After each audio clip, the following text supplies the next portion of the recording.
Hello and welcome to the Junkyard. Today I want to show you a tool to make your 5th edition Dungeons and Dragons game a little more old school in nature. This is a tool called the 5th Hack. It is just pamphlet sized, so real quick to access. It is free to access.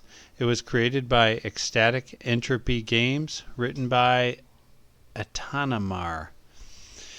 I want to make it clear that I received no compensation or nudging or motivation to create this review other than the fact that I love tabletop roleplay games. So just doing this on my own. Anyway, to show you this, it takes your 5th edition game and then makes it feel a little more like an old school game, like original D&D, or there's a ton of other old school style games, like Old School Essentials, Shadow Dark, Osric. There's a whole bunch.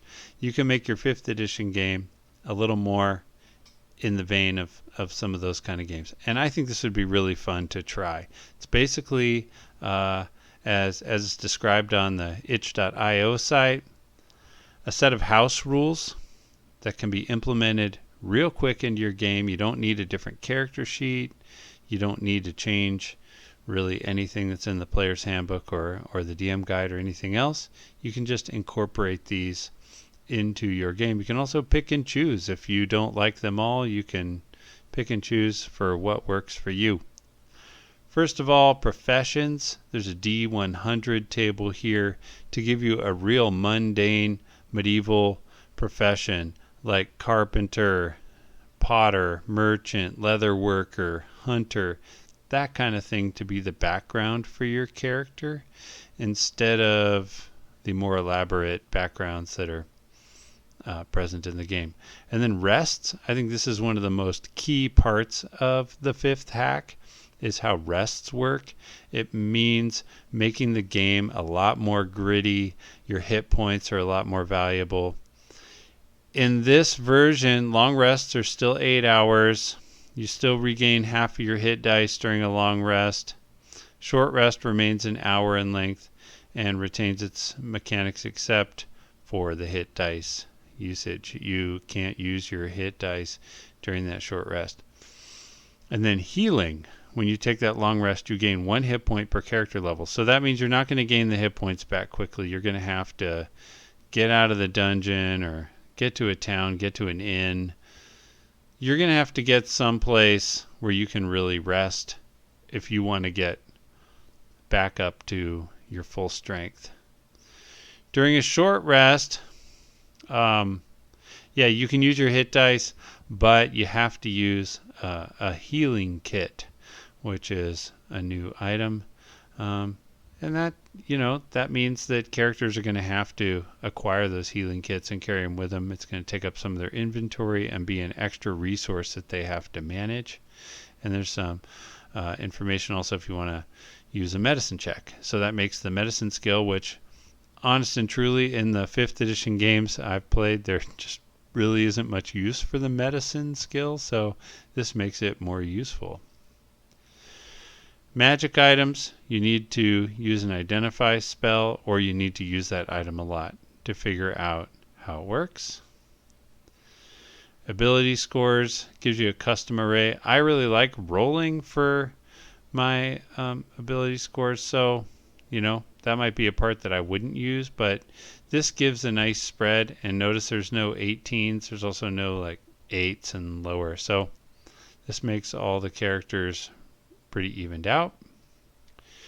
And then we have that races, or species as they're now called, do not grant ability score bonuses. So this part I wasn't as interested in either, but makes sense, evens out all those different races. And then skills, this part really fits that old school vibe. So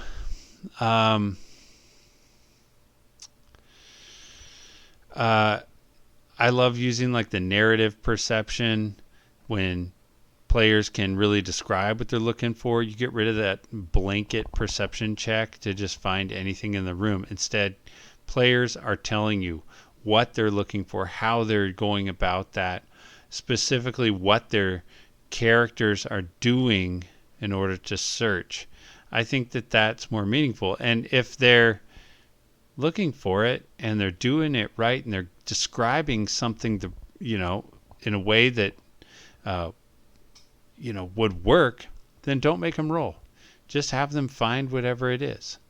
I think that becomes a much better way to do things. I think that's how I've done it for a long time. Didn't really necessarily know why I liked it, but when I read about old school games and play them, then that kind of thing really resonates with me. And then social skills.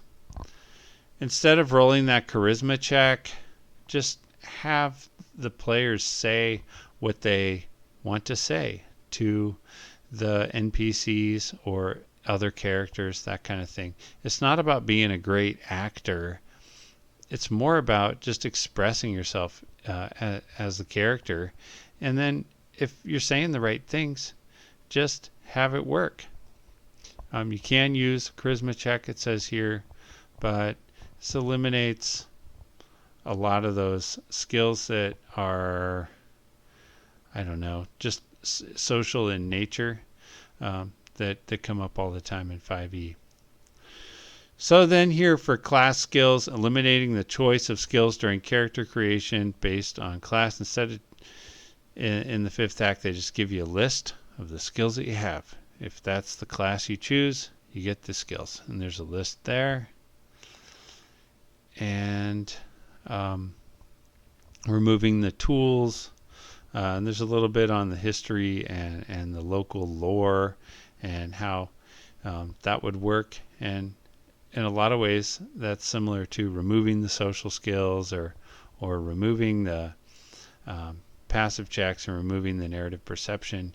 It's just the characters, if they've been growing up in that town, then they should know information about it. And if you want to do a history check because it's a larger kind of overworld kind of piece of knowledge, maybe. But then if it's part of a local community, like characters probably know it if they're from there.